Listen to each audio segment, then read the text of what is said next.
you get wounded, right? And obviously you could have said at that point, hey, you know what? I'm done. Yep. You know, when you look at the various reasons that a person could choose from why you said, like, you know what, I'm not done. Because friends, you know, other guys that we both know that I've talked to, they have, you know, various reasons. Some of them are straight up vengeance. Like, oh, I'm going to go back and I'm going to get after it. These people are going to pay. Some of it, hey, for myself, you know, kind of like what you were saying, like, I feel like I can't do what I am supposed to do, so I want to prove that I can go back and do it. What was like the driving reason for you? If you had to pick one, maybe it's just all those things, which is a perfectly acceptable answer too. I mean, vengeance is certainly a part of it, right? Like, how dare you? I'm the only one who gets to do that to people. You know, yeah, what a crazy thing to think like that. But you kind of do. Like, you think you're invincible, right? So I needed to prove to myself that I could still do the job that I wanted to do. I was pissed about it. And I was at a point in my life where I was still very tied to what the job meant. I derived so much of my personality and who I was from that job because it was all that I had focused on for the vast majority of my life at that point, that I didn't know who I would be without that. So it was a combination of all of those things that just kind of kept driving me towards going back. And there was never a second's hesitation. I knew I was gonna not stop. I just didn't know that the road with which I was gonna take to not stop. You know what's weird too is, and I, you know, for guys that like you and I that are full on institutionalized in the military, it's almost like when I was in, I didn't understand other options. Like, It wasn't like, well, I could do this. Like right now we can sit back, you know, Andy, you could have gotten out back then and you could have gone and done. It's so clear to see that now. Yeah. But when you're in, you're just, no, well, if you can't do this, well then there's nothing else that you actually can do. This is the only option in the world. And if we're being totally honest, a lot of that is by design. I'm sure it is. The military, and especially the SEAL teams. What do we do to our buddies who want to get out? You know, like, I am thinking about getting out. Hey, fuck you, quitter. You know what I mean? Like, we're the most. Bro, I did 20 years, and one of my buddies was like, I said, hey man, yeah, I'm like at the 18-year mark. I told one of my close friends, I'm like, yeah, man, I'm going to retire at 20. They're like, quitter. Like, but think about the training from day one. It's about the guy to your left and right? And then you get back from a mission, you take care of the team gear first. You know, the last thing you do is you take care of yourself. So you are the bottom of the priority list. You're the bottom of the priority list. Life is the bottom of the priority list in the SEAL teams. And that has secondary and tertiary effects when it comes to understanding what you can do or options that you would have outside of the military. I'm not saying they do it by design, but the system that we come from naturally puts on a set of blinders, which I think is essential to make us as effective as we are. You're right. I think it is a complete secondary effect. It's not like there's some evil training person in the sky that's going, okay, the way we can get these guys to stay in is do this. No, the way that the SEAL teams has evolved to be the best we can be in combat is to make this thing your number one priority, which I say that all the time. I got asked this the other day. I was working with a company, and, you know, some guy was asking me, you know, how did you do your work-life balance when you're in the SEAL teams? And I'm like, you know, this is an answer I shouldn't be giving. I'm not authorized. You know what you do? You marry an awesome girl, and then you focus on your job. That's what I did. I married an awesome girl, and I focused on my job, and my wife knew. She knew. It wasn't like I covered up and said, no, babe, you're my number one priority. It was like, no. The teams. And then the teams. And then the teams, and then everything, and then like jiu-jitsu, and then everything else, and then you're down here. That's the way it is, and I'm not trying to be an asshole. That's the reality of the situation, and that's why, that's why another reason why when guys get wounded, and they go, yeah, well, what else are you gonna do? Yeah. So you get to Team 3. What was your position when you? Because by the way, so just so people understand, this LDO thing, which by the way I don't know if you know this, but it's completely gone. They shut it down. They shut it down. Yeah, it's one of the, if not the only way to get commissioned without a college degree. Right. I'm working on a high school diploma here, people. Public school education, barely. Santa Cruz. But you showed up, and like to this day, right at this moment in time, and I was quote unquote running the training. I have no idea what your job actually was. How awesome is that? That is pretty awesome. Well done. But I know I could tell you exactly what role you fulfilled, as a leader, but I don't know where you would have broken out on an org chart. What was your actual job? I was the training officer for a task unit. For the SEAL Team 3 in general. How come you were running around with a machine gun, dude, during workup? Because they would have failed their ORE. Okay. I mean, the platoons would come, or like, the SCA would be like, hey, we failed land warfare. Will you come out to Nyland with us for the OREs? I'm like, absolutely. I'll come out and sling blanks. And like, I mean, for one, like, I never wanted a desk job. I loved the best job in the SEAL teams, and this is an E5 shooter. Absolutely. When my first combat deployment, my responsibility was a sledgehammer. Then I moved up to a hoolie, and then I moved to a shotgun, and then I could do whatever I wanted to do, and it was the best job in the world. And like that's all I wanted to do. So although I was an officer, and you get to be, by the way, a master. With a sledgehammer or a master with a hooligan tool. Yeah. You just become, it's your life. Precise, efficient. And so, like I put my officer package in, but let's say like 20% of me was like, you know what? This is just a means to an end. I'm going to figure out a way to get back on the battlefield because LDOs are not supposed to be tactical leaders at all. You're a line officer, but I should have never been by the letter of the law of the LDO manual in a tactical leadership position, which I eventually worked my way to, not by any kind of design, but I went to Team 3 as a training O, and they're getting ready to send people to Afghanistan, and no one's ever set foot there. Yeah. And the skipper wanted to send me there, and then the troop commander I had a great relationship with. And they were short an officer here and there, so I'd like, maybe I'll just go out to San Clemente Island for a little bit. Maybe I'll get on the roof and throw some grenades in the window. It's hard to say what I'm going to do. And so I just kind of started going out there again, and then like went out to Nyland when the troop failed their land warfare. I went out with them and tried to go and do smart stuff to help them out, to give the leadership some distance and space. Yeah, and it was awesome. I mean, it's awesome when guys that were experienced would come through, like yourself. It's just so good to have guys like you coming through, especially because you were super experienced, really good tactically, and super humble. It wasn't like you were out there like, no, you were like, oh, this is awesome training. Hey, we need to do this. It was just so good for the troop to see that type of leadership out there. Plus, I like offensive maneuvers. And when I'm telling guys to move forward, they're like, oh, we can do that? I'm like, oh, yeah. Oh, yes. Oh, yes, we can do that, and you should. And they weren't, because you get a junior officer in a community full of A-types, and most of the people that work for them have more experience than them. They're hesitant to make a call because we eat our own, because we're the most voracious community ever. Yeah. So they're afraid to make an offensive call when they should make an offensive call. Like I've heard you say it before, and I know we have the same position. Like the default move should be aggressive, drive forward, not away. Like put your enemy on their heels. You don't need to be on your heels at all. Like take their space and time away to make a decision. Shorten your OODA loop and get in the middle of theirs and just start wreaking havoc. But you got to have, again, time in the saddle to be comfortable making those calls. And a lot of it, I noticed, was pattern recognition. Like, oh, I've seen this. Mm-hmm. Here, okay, high ground's over there. Sure, let's get some guys over there. Hey, they're going to come around this building. Don't ask me now. Just go over there. Just set security, Just please. go over there, please. Like, you can see, it's pattern recognition from time in the saddle. And because I was exposed to awesome people throughout my career, and I watched them, and I wrote down what they did, and I just have always tried to be a sponge. You have to be a sponge and suck up knowledge. And so then you do another deployment, and you do end up in a leadership position. Yeah.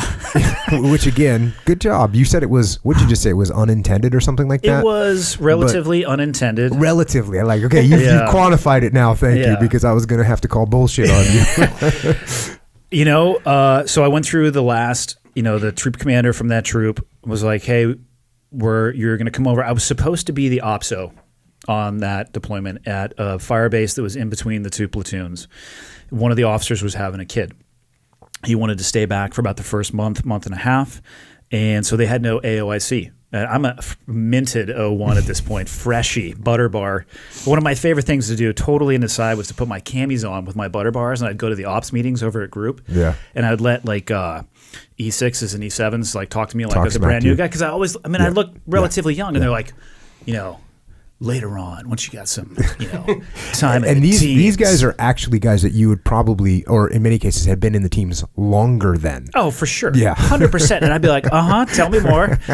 And then I'd catch them later on in my khakis, and they're like, oh. I got to admit, I had some fun as a butter bar as well. I got to admit. I was like, oh, that's awesome. Thank you so much for the guidance. I hope one day I know as much as you do. And they're just like, yeah, new guy. I told a chief, a senior chief, actually, that was kind of calling me out like butter bar when I was at Team 2. And I was telling him in front of my platoons there, and they all knew me. And I go, well, senior, you gotta understand, ensigns run the Navy, and he went, you can see him turning red instantaneously into orbit. Yeah, instantaneously into orbit. He actually said, you guys need to straighten this ensign out. And I said, hey, why don't you do it? I'll meet you out the Millvans. Let's call it noon. I'll be out there warming up. You'll be out there by yourself. Oh, that was so good.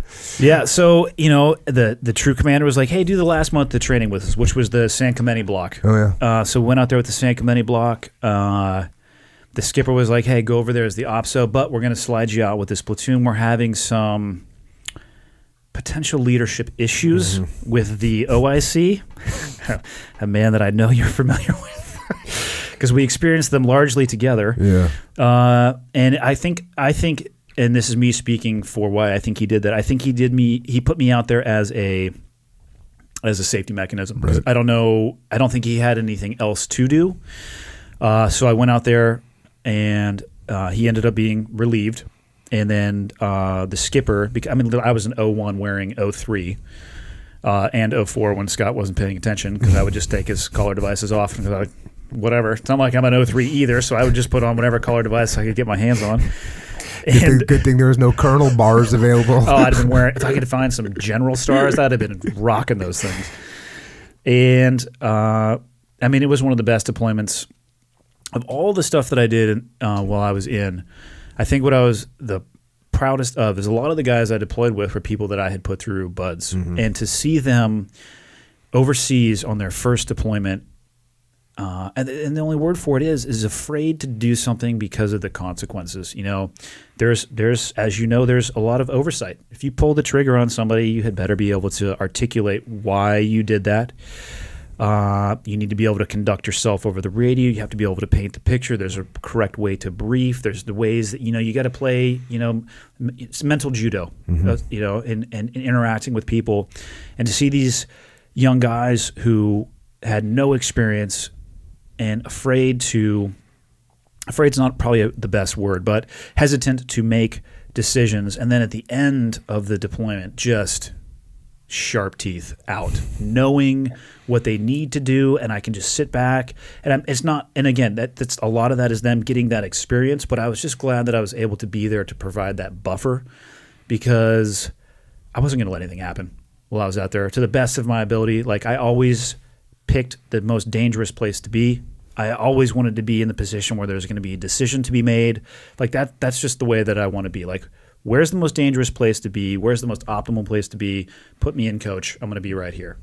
And then to try to teach other people to do that exact same thing, and then to step back. That to me is probably what I'm the most proud of is the growth of the people that I was there with. That you talk about that mental judo thing, which again, this is one that's going to be hard for civilians to understand how much, it's like a bureaucratic force that exists in the military. And really, you have to be able to navigate through that. And that was the thing for me that I always look back and I go, I wish I would have done a better job of teaching that to guys, because I had no problem teaching them the tactical side of things. And then if I really was close with someone or I really spent some time with them, I'd be able to get through the rest of it and say, like, okay, by the way, this is how you have to do this. This is how you have to walk this line. This is what you have to say in these situations. And they'd be great. But some guys would catch the the surface Jocko, right? Just like the surface Jocko, which is like kill, right? Yeah. Which is awesome, right? That's absolutely part of it, right? But guys that only caught the surface Jocko, sometimes they get caught up later because they'd say, oh, this guy was risk averse. I'm like, well, here's what you got to do when you got a guy that's risk averse. Or this guy's an ego. Well, here's what you got to do, and here's got to handle them. So that's something that when I had the opportunity and the time. But the other thing about it is there's no training for that. That's just, you want to talk about being in the saddle. Like there is no one that says, and it's hard to even simulate, because that means you got to simulate some other human being's rank and characteristics and personality. That might and all change halfway through your deployment. That might change halfway through your briefing. Yeah. You can brief a guy that's all in a good mood, and all of a sudden he turns because he saw you said something that you got to learn how to deal with that. And that political side, that's what it is. Basically, it's political and it's relationships, building those things up. That is so key. And once you get into the leadership position, I hate to say this, I hate to say it, once you're in the leadership position, that is at least as important as what you're going to do tactically. I mean, the SEAL teams have made their mark kinetically, but we get our go, no-go off of PowerPoint. Absolutely. I mean, I've had briefs come back because the helicopter was facing the wrong way on the insertion slide. I've almost gotten into fistfights. I'm like, listen, it's Helvetica 12, not 11. We're not doing Times New Roman shit now, all right? The new battle space. Get out of my face with that Times New Roman, son. The battle space commander said it's Helvetica, bold, sometimes only on the exfil slide. But like, I mean, it's insane. Like we can bring some of the most amazing combat power to bear, but only if the leadership can articulate and navigate what the battle space owner wants. Because we don't make sense to a lot of people who don't come from our background, and you got to learn to read what they're saying and speak their language, and then you got to maneuver. Yeah. I mean, that's the biggest thing is you got to maneuver, and then you can be so wildly effective. It doesn't matter how good you are tactically if you can't get outside of the wire. I mean, and it's truly, I tell people this all the time, you want to shut down the SEAL teams, kill Microsoft Office. We're done. Yeah. We're done. Yeah, the whole military is actually very, It is a bureaucracy. You said it's kind of a bureaucracy. Yeah. It is the biggest, I mean, it's 100% bureaucratic. I mean, it's amazing. And as an E5, you're like, I just want to go jam my mags up and then make them empty. And you're like, yeah, that's awesome. I'm going to be up for 12 hours looking for the appropriate helicopter icon. And I may get sassy and have it move in with helicopter noises. It depends on how and then you got to be able to brief it, right? Because then there's a whole other skill. Like, I mean, I don't know how many times you have to go and not only present the brief, but like talk to the guy who's going to say yes or no and develop that relationship. And you're selling your operation. In many 100%. Cases, you're selling your operation until you get that relationship where they're coming to you and saying, this, which is the best possible case. And I was blessed to end up in that situation where it was just a total mind meld of, hey, whatever you guys want to do, what can you do here? That's when you just are loving life, and it doesn't get any better than that. Good times with PowerPoint. Oh my God. So you hit the control key in the arrow. It only moved a little bit. Yeah, if you need to move that icon just to get it centered. I know so much about PowerPoint that I could never forget if I wanted to. It's so horrible. So that was an awesome deployment, though. It was awesome for different reasons. I mean, don't get me wrong. As an O1, I was carrying generally my 300 Win Mag and 2 Javelin missiles to high ground positions and coming back with them all empty the majority of the time. So I got to have... so yes, that does go in the awesome deployment box, yes. So I got to have a little bit of what we'll call a hoot. And then, but again, professionally developing for me too, because I didn't have any experience being an OPSO for a task unit. And you want to talk about relationship stuff, sometimes, the base that we were on, I just developed a relationship with their N3 or S3 and ended up, I was selling myself. We had a great relationship. I could come to him the day before, be like, hey, we're looking at doing this. He's like, yep, no problem. Let me know. Let's line up a QRF. And it's so much, pulling the trigger is easy. All the stuff you got to do to get to that point is so hard.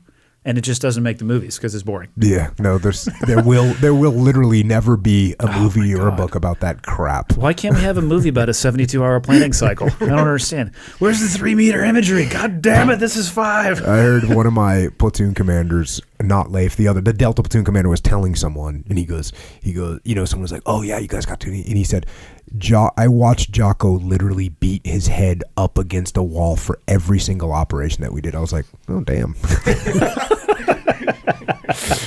And that wasn't the conventional side that I was beating up against. It was our chain of command, which is very, which can be very micro focused on little things from time to time, occasionally.